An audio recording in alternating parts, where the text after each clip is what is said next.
আজকে হচ্ছে আজ আমরা গীতার শ্লোকটি পাঠ করব। পাঠ করার পরে একটু আলোচনা করব। আজকে বিশেষ পবিত্র দিন। আমাদের যে চারটি সম্প্রদায় রয়েছে, চারটি সম্প্রদায়ের মধ্যে একটি সম্প্রদায়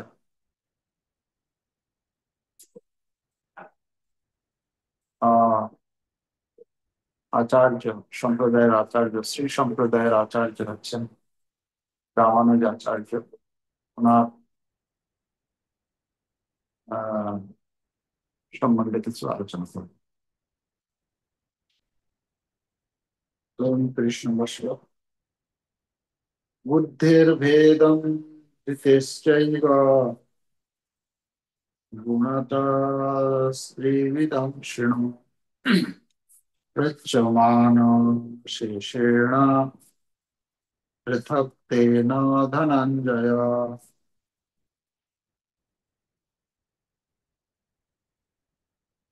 শিল প্রভুপাদের এই শ্লোকের গীতার গানে লিখেছেন তিনি। বুদ্ধির যে তিন ভেদ, ধৃতি আর গুণ, ধনঞ্জয় অশেষ বিচার তার শুন। অনুবাদ: হে ধনঞ্জয়, যারা প্রকৃতির ত্রিগুণ অনুসারে বুদ্ধির ও ধৃতির যে ত্রিবিধ ভেদ আছে তা আমি বিস্তারিত ভাবে ও পৃথক ভাবে বলছি, তুমি শ্রবণ করো। তাৎপর্য: যারা প্রকৃতির গুণ অনুসারে তিনটি ভাগে বিভক্ত জ্ঞান, জ্ঞেয় ও জ্ঞাতা সম্বন্ধে বর্ণনা করে। যারা প্রকৃতির গুণ অনুসারে তিনটি ভাগে বিভক্ত জ্ঞান, জ্ঞেয় ও জ্ঞাতা সম্বন্ধে বর্ণনা করে, ভগবান এখন একইভাবে কর্তার বুদ্ধি ও ধৃতি সম্বন্ধে ব্যাখ্যা করছে। তো ব্যাখ্যা করছেন, করবেন পরবর্তীতে, সেটা হবে। ঠিক আছে, তো পরবর্তীতে কালকে আমরা সেটা ঠিক আছে। তো আজকে দিনটি অত্যন্ত পবিত্র দিন। আজকের এই দিনে আমাদের যে বোনাফাইড চারটি সম্প্রদায়, এই যে বৈদিক জ্ঞান যে প্রচার হচ্ছে পরম্পরা ধারায়, তো এই চারটি সম্প্রদায় মাধ্যমে এই জগতে এই জ্ঞানের প্রচার হচ্ছে, গুরু পরম্পরা ধারায় প্রচার কার্য চলছে। চারটি বৈষ্ণব সম্প্রদায় বলা হচ্ছে। ভগবান থেকে জ্ঞান লাভ করেছেন ব্রহ্মা। ব্রহ্মা থেকে যে সম্প্রদায় এসেছে সেই সম্প্রদায়ের নাম ব্রহ্ম সম্প্রদায়। সেই সম্প্রদায়ের আচার্য হচ্ছেন মাধ্বাচার্য। তাই ব্রহ্ম মাধ্ব শ্রী চৈতন্য মহাপ্রভু, গৌরাঙ্গ মহাপ্রভু গৌরীয় ধারা প্রচার করেছেন। তাই এই সম্প্রদায়ের নাম হচ্ছে ব্রহ্ম মাধ্ব গৌরীয় সম্প্রদায়। আরেকটি সম্প্রদায় ভগবান থেকে জ্ঞান লাভ করেছেন শিবজি। তো শিবজি যে জ্ঞান লাভ করেছেন, সেই তার থেকে যে পরম্পরা এসেছে তাকে বলা হয় বিষ্ণু স্বামী সম্প্রদায়। মানে বিষ্ণু স্বামী হচ্ছেন সেই সম্প্রদায়ের আচার্য, তাকে বলা হয় রুদ্র সম্প্রদায়। ভগবান থেকে ভগবান থেকে শিবজি যে জ্ঞান লাভ করেছেন, তার যে পরম্পরা তাকে বলা হয় রুদ্র সম্প্রদায়। সেই রুদ্র সম্প্রদায়ের আচার্য হচ্ছেন বিষ্ণু স্বামী। আর ভগবান নারায়ণ থেকে জ্ঞান লাভ করেছেন চতুষ্কুমার। সেই চতুষ্কুমার থেকে যে সম্প্রদায় এসেছে সেই সম্প্রদায়ের নাম হচ্ছে নিম্বার্ক সম্প্রদায়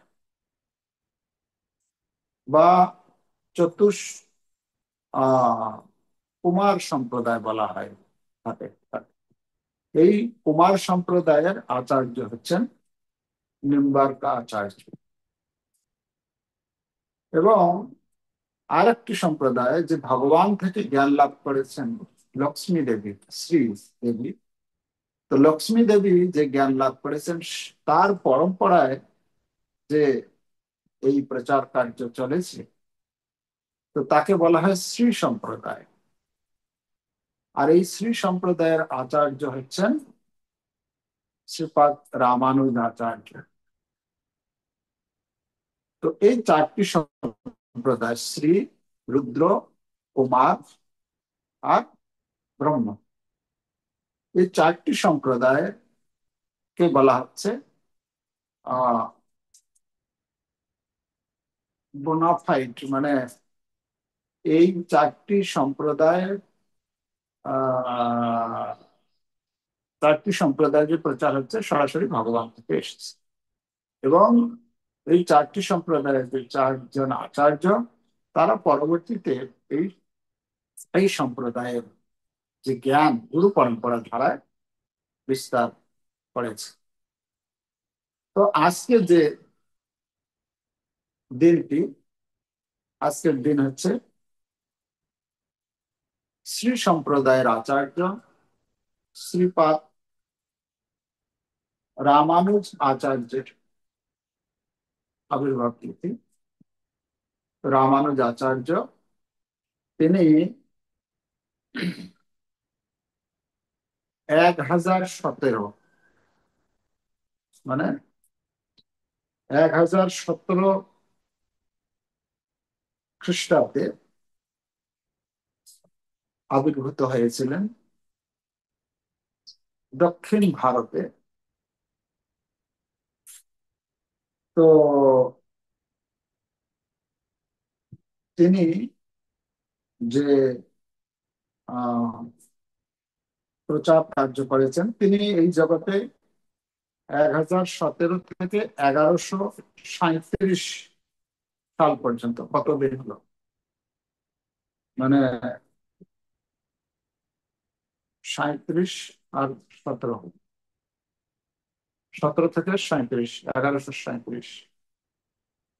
তো এই যে সময়সীমা, এই সময়সীমায় তিনি ব্যাপকভাবে সারা ভারতে প্রচার করেছে। তো সেই সম্বন্ধে আমরা যদি আলোচনা করতে চাই, অনেক বড় আলোচনা রয়েছে তার জীবনী সম্বন্ধে। আমরা জাস্ট সংক্ষিপ্ত স্মরণ করার জন্য একটু এখন আলোচনা করব। তার যে লীলা, এই তিনি যে প্রচার করেছেন ফিলোসফি, সেটি হচ্ছে আহ বিশিষ্টাদ্বৈতবাদ। আমাদের ভারতে দ্বৈত, অদ্বৈত প্রথম বুদ্ধদেব রূপে ভগবান এসেছিলেন যখন পশু হত্যা, অবাধ পশু হত্যা হচ্ছিল। সেই পশু হত্যাকে রোধ করার জন্য তিনি অহিংসার পরম ধর্ম প্রচার করলেন, মানে বেদকে তিনি প্রত্যাখ্যান করলেন।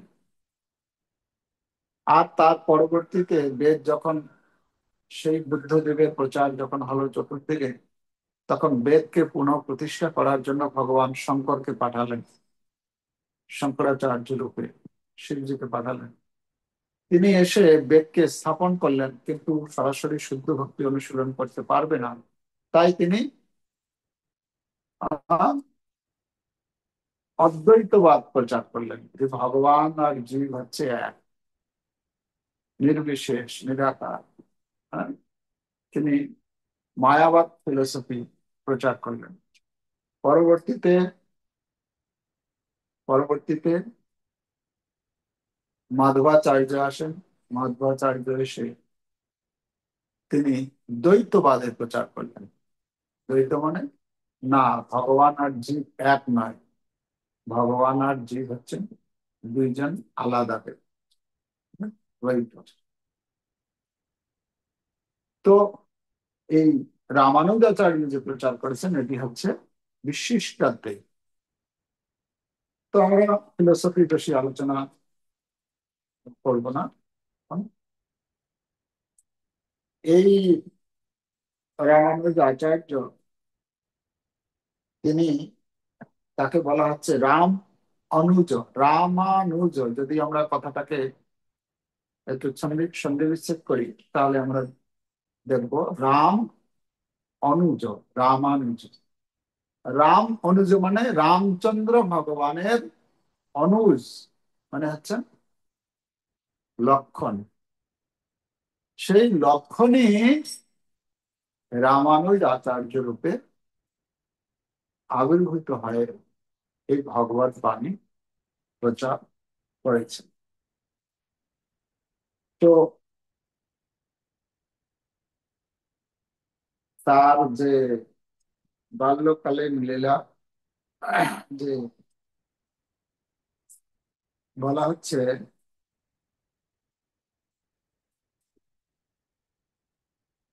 এই রামানুজাচার্য হচ্ছেন, রামানুজাচার্যের কয়েকজন গুরুদেব রয়েছেন। হ্যাঁ, তো তার মধ্যে গোষ্ঠীপূর্ণ তার ফেমাস একটা স্টোরি রয়েছে, যে গোষ্ঠীপূর্ণের কাছ থেকে যখন তিনি শিক্ষা দীক্ষা গ্রহণ করবেন, তো যেহেতু রামানুজাচার্য তিনি ব্রাহ্মণ কুলে জন্মগ্রহণ করেছিলেন, তো গোষ্ঠীপূর্ণ ছিল ব্রাহ্মণ কুলে ছিলেন নাকি। তো তার কাছ থেকে যখন গুরুদেব, তাকে যখন গুরুদেব রূপে গ্রহণ করতে যাবেন, তিনি তখন প্রত্যাখ্যান করেন যে না, এটা হতে পারে না, আমি নিচু কুলে আমার জন্ম, আমার সেই যোগ্যতা নেই যে আপনাকে আমি দীক্ষা প্রদান করব। কিন্তু রামানুজাচার্য, বলা হচ্ছে, 17 বার প্রত্যাখ্যান করেছেন গোষ্ঠীপূর্ণ। 17 বার যখন তিনি তাকে যখন প্রত্যাখ্যান করেছেন, 18 বারের বার তিনি গিয়ে দীক্ষা প্রদান করেন, যেটা আমরা ভক্তি সিদ্ধান্ত সরস্বতী ঠাকুরের ক্ষেত্রে দেখি। ভক্তি সিদ্ধান্ত সরস্বতী ঠাকুর গৌরকিশোরদাস বাবাজি মহারাজের কাছে দীক্ষা গ্রহণ করার জন্য তিনি গিয়েছিলেন। তো বলা হয় গৌরকিশোরদাস বাবাজি মহারাজ, তিনি পড়াশোনা অত করেননি, কিন্তু ভক্তি সিদ্ধান্ত সরস্বতী ঠাকুর ছিলেন বিদ্বান একদম। হ্যাঁ, সমস্ত শাস্ত্রে পারদর্শী রাজ, আহ, মানে কি বলে, রাজ পুত্র, তার শিক্ষার দায়িত্ব তিনি পালন করেছেন। রাজ মানে রাজ আহ, গুরু হিসাবে তাকে উম, অভিষিক্ত করা হয়েছিল। তো তিনি যখন গড়কিশোর বাবাজি মহারাজের কাছে দীক্ষা গ্রহণ করার জন্য গেলেন, তখন বলছেন না, আমি তো, তো তিনি বললেন ঠিক আছে। অনেক যখন তিনি ভক্তি সিদ্ধান্ত আপ্রোচ করলেন, তিনি যখন বারবার অনুরোধ করলেন, তখন তিনি বললেন ঠিক আছে, আমি মহাপ্রভুকে জিজ্ঞাসা করি। তো তার পরবর্তীতে মহাপ্রভু, আচ্ছা, পরে পরে আবার গিয়েছেন, গিয়ে জিজ্ঞেস করছেন, বলছে আমি বলতে ভুলে গেছি মহাপ্রভুকে। হ্যাঁ, তার পরের দিন তার পরের দিন না, মানে আবার কিছুদিন পর গিয়েছেন, আপনি মহাপ্রভুকে জিজ্ঞেস করেছেন? বলছে হ্যাঁ, মহাপ্রভুকে জিজ্ঞেস করেছি। হ্যাঁ, এই জাগতিক বিদ্যা বুদ্ধি বল দিয়ে কখনো ভগবত ভক্তি করা যায় না। মানে আমাদের যেন কখনো অহংকার না থাকে, আমরা, আমি অনেক শিক্ষিত, আমি অনেক ট্যালেন্টেড, আমার অনেক বুদ্ধি রয়েছে। হ্যাঁ, হুম, তো সেটা মানে রামানুজাচার্য এই গোষ্ঠীপূর্ণের কাছে তিনি উম, 17 বার প্রত্যাখ্যান হওয়ার পরে তিনি তারপরে তার কাছ থেকে নিলেন। তো তিনি আহ কয়েকজনকে গুরু রূপে গ্রহণ করেছিলেন। তার মামা ছিল শৈলপূর্ণ, তার কাছ থেকে তিনি এই রামায়ণ, এখন রামচন্দ্র ভগবানের আবির্ভাব থেকে আসছে, রামায়ণ কথা তিনি শিক্ষা লাভ করেছিলেন। তার মামা শৈলপূর্ণ, তার মায়ের নাম ছিল কান্তিমতী। কান্তিমতী এবং দীপ্তিমতী দুই বোন ছিলেন। তো কান্তিমতী কান্তিমতী কান্তিময়ী আহ পুত্ররূপে রামানুজাচার্য, আর দীপ্তিমতী তার ছোট বোন, তার পুত্ররূপে ছিল গোবিন্দ। তো তিনি যখন ছোটবেলায় পড়াশোনা করছিলেন, তো পড়াশোনা চলাকালীন অবস্থায় তার যে গুরুদেব ছিলেন, মানে পড়াশোনা করাতেন, যার যার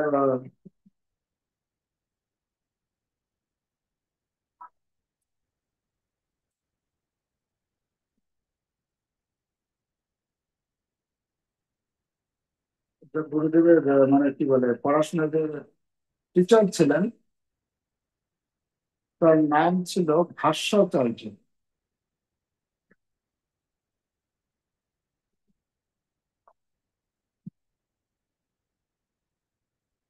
যাই হোক, সেগুলো যদি বলতে যাই অনেক সময় লেগে যাবে। তোমার সংক্ষিপ্ত একটু আলোচনা করি, বইয়ের দিকে তাকালে আর হবে না। তো আহ রামানুজাচার্যের লীলা সম্বন্ধে, রামানুজাচার্যের যখন তিনি তার কি বলে জামুনাচার্য ছিলেন দক্ষিণ ভারতে। জামুনাচার্য যখন তিনি, মানে জামুনাচার্য ছিলেন একজন মহান ভগবত ভক্ত, এবং এই ভগবত ভক্তি প্রচারের জন্য তার প্রবল ইচ্ছা যে আমি কি করে এই জগতে ভগবানের বাণীকে ব্যাপকভাবে প্রচার করব। তো জামুনাচার্য যখন তিনি দেহত্যাগ করবেন, দেহত্যাগ করার সময় বলা হচ্ছে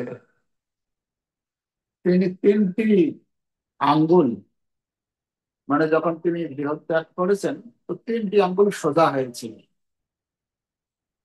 তখন এই রামানুজাচার্য যমুনাচার্যের সঙ্গে সাক্ষাৎ করার জন্য তিনি তিনি অনেক দূর, মানে শ্রীরঙ্গমে ছিলেন যমুনাচার্য, আর আহ এই কি বলে রামানুজাচার্য ছিলেন এই কাঞ্চিপুর এই দিকে। তো তখন তিনি গেলেন, তো সাক্ষাৎ করার জন্য গিয়েছেন, যেতে যেতে উনি অলরেডি এই জগৎ ছেড়ে চলে গেছে, কিন্তু ওই 3টি আঙ্গুল সোজা হয়েছিল। তখন রামানুজাচার্য প্রতিজ্ঞা করেন যে এই বৈষ্ণব ধর্মের প্রচার আমি ব্যাপকভাবে করব, এবং শ্রী ভাষ্য রচনা করব। শ্রী ভাষ্য মানে সেই সম্প্রদায়ের ভাষ্যের নাম হচ্ছে শ্রী ভাষ্য। ঠিক যেরকম আমাদের সম্প্রদায়ের যে ভাষ্য, তার নাম হচ্ছে গোবিন্দ ভাষ্য। হ্যাঁ, আমাদের দেখবেন ভগবদ গীতার প্রথমে প্রভুপাদ লিখেছেন, এই গীতাটি আমি সমর্পণ করছি যে আহ, গোবিন্দ ভাষ্যের প্রণেতা ছিল বলদেব ভূষণকে। হ্যাঁ, বেদান্ত দর্শনের তত্ত্ব প্রকাশক গোবিন্দ ভাষ্যের প্রণেতা বৈষ্ণব আচার্য ছিল বলদেব বিদ্যাভূষণের পরপম। তো এই শ্রী সম্প্রদায়ের ভাষ্য হচ্ছেন আহ আহ শ্রী ভাষ্য। তো শ্রী ভাষ্য তিনি রচনা করবেন। আর আমার একজন শিষ্যের নাম, হ্যাঁ, নামকরণ করব পরাশর। যে পরাশর মুনি, যিনি ভগবানকে স্থাপিত করেছেন, ভগবানের তত্ত্ব প্রকাশ করেছেন, মানে ভগবান ঐশ্বর্যস্য সমগ্রস্য বীর্যস্য যশস্য শ্রিয়, এই যে শ্লোকটি রচনা করে ভগবানের ভগবত্তাকে তুলে ধরেছেন, সেই রকম একজন আমি আমার শিষ্যের নামকরণ করব পরাশর। তো এরকম তিনি যখন প্রতিজ্ঞা করলেন, সাথে সাথে সেই একটা একটা করে তিনটে আঙ্গুলি আবার আহ, মুষ্টিবদ্ধ হলো। মানে তখন আহ না, মুষ্টিবদ্ধ ছিল, সেটা খুলে গেল তিনটা। তো তার পরবর্তীতে তিনি প্রচার শুরু করলেন। তো তার শিষ্যদের মধ্যে, রামানুজাচার্যের শিষ্যদের মধ্যে একজন যেরকম ছিলেন, কত শিষ্য রয়েছে, কার কোন লীলাটা বলবো। আহ পুরেশ বলে একজন শিষ্য ছিলেন, তার সুন্দর লীলা কথা রয়েছে। তারপরে হেমাম্বা, আর সেই কি বলে শিষ্যটার নাম, হেমাম্বা আর স্বামী স্ত্রী দুজন, আহ যাই হোক, পরে মনে পড়বে। তো তাদের লীলা রয়েছে। আচ্ছা, এই কুরেশ সম্বন্ধে বলি। কুরেশ এত বড়, মানে গুরুদেবের মানে ভক্ত ছিলেন। এক সময় রামানুজ আচার্যকে আহ এক রাজা ছিলেন দক্ষিণ ভারতে। প্রচুর এটা প্রচলিত রয়েছে যে শৈব মানে শিবের ভক্তরা আর বৈষ্ণব, এই দুইটার মধ্যে প্রবল দ্বন্দ্ব চলে।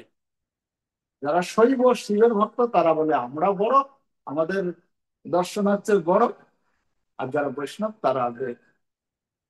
তারা বলেন বৈষ্ণবরা বড়। এই এটার মধ্যে দ্বন্দ্ব চলে। তো এক সময় এক রাজা আহ এই শৈব সম্প্রদায়ের দ্বারা প্রভাবিত হয়ে সে এই শিবের ভক্ত হয়েছে। এবং রাজা যখন ভক্ত হয়েছে তখন রাজা কি করেছে, যে সবাইকে এই বৈষ্ণব ধর্ম ছেড়ে শৈব ধর্ম গ্রহণ করতেন। তো তিনি প্রচার করছেন ব্যাপক, সেই রাজা প্রচার করছিল। তখন কি হয়েছে, এই শৈব যে গুরু গুরু যারা ছিল, তারা কি করেছে, এই রামানুজাচার্যকে পরাস্ত করবে বলে সেখানে ডেকেছে।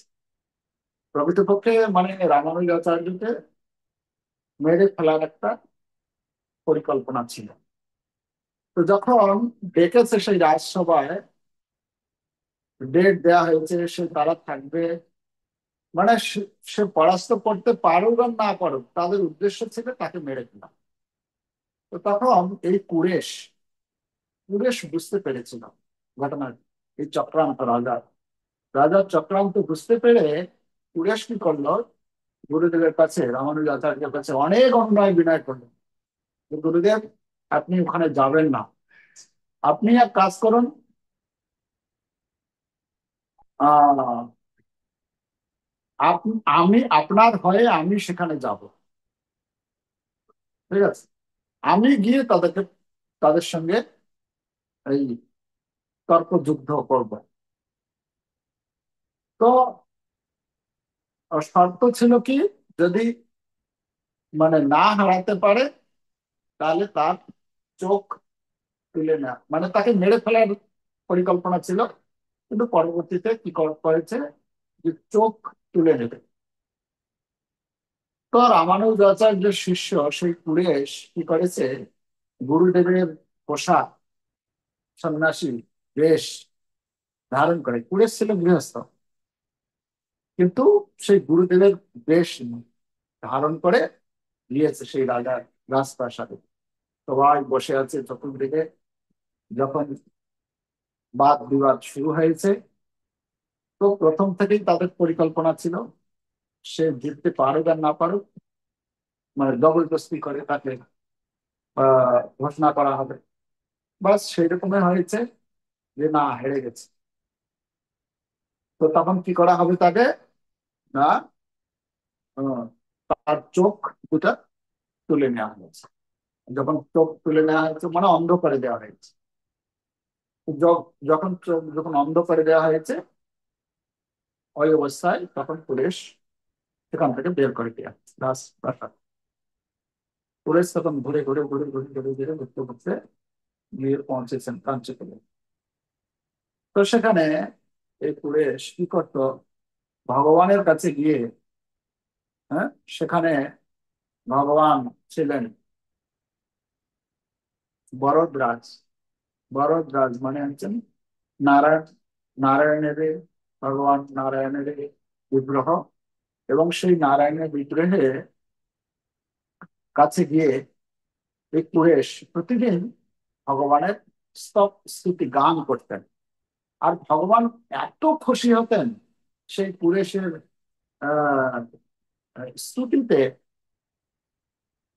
মানে খুব পছন্দ করতেন এবং ভগবান সাক্ষাৎ তার সঙ্গে কথা বলতেন।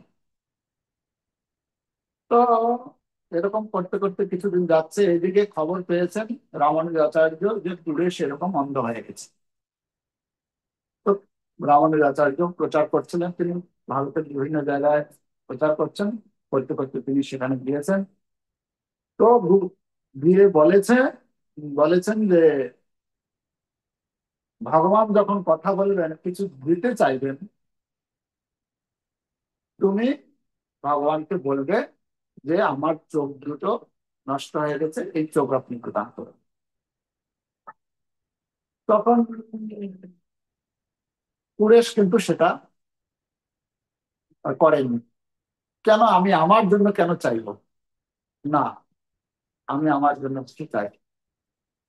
তো তখন গুরুদেব যখন অনেকবার বলার পরেও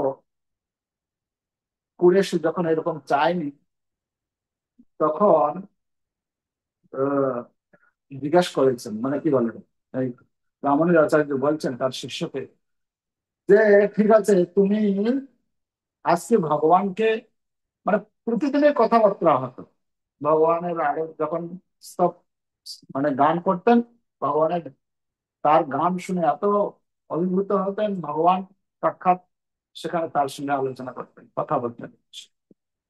তখন বলছেন ঠিক আছে, তুমি এক কাজ করবে, যে ভগবানকে বলবে যে হে ভগবান। তো ভগবান প্রায় বলতেন যে কুরেশ তুমি কিছু চাও না। কেন? আমার নাম হচ্ছে বরদরাজ। বরদরাজ মানে হচ্ছে বর প্রদাতাদের মধ্যে রাজা, মানে শ্রেষ্ঠ।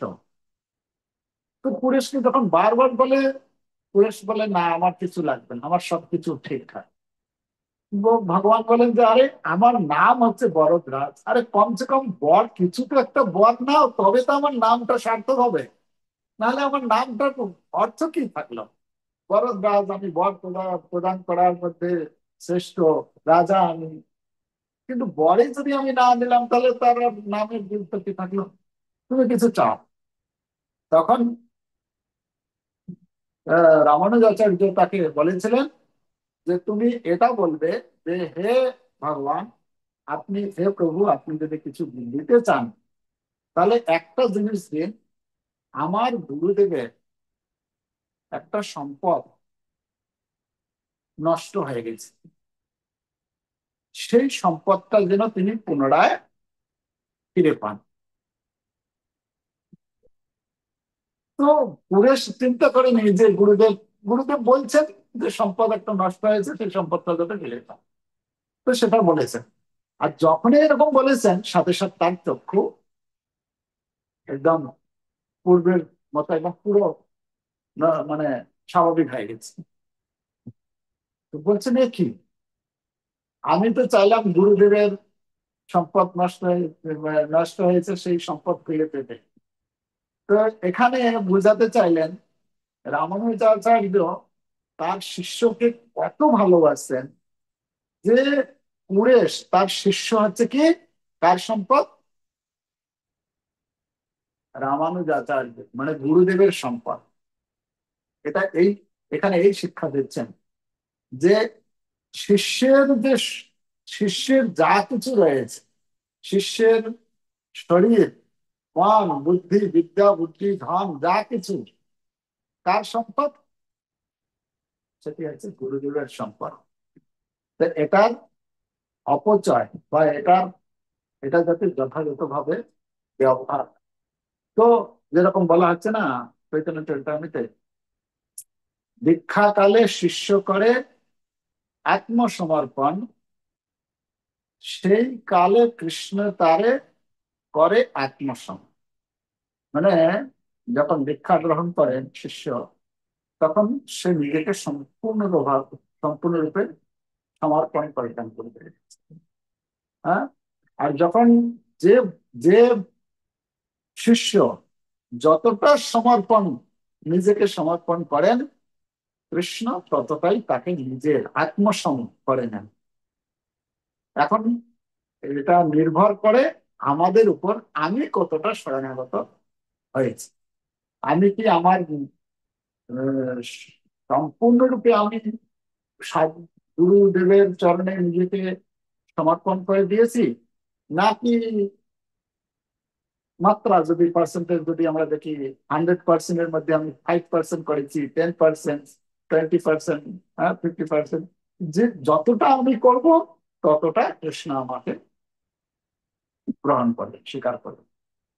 তো এখানে এই রামানুজাচার্য তার গুরুদেব, তার যে শিষ্য পুরেশে এভাবে তার আহ সুস্থ করে দিলেন। আহ টাইম তো শেষ হয়ে গেল। ঠিক আছে, আজকে এখানেই থাক। আর আমাদের আচার্যদের অনেক লীলা কথা রয়েছে। আজকে কি বার? আজকে হচ্ছে মঙ্গলবার। আহ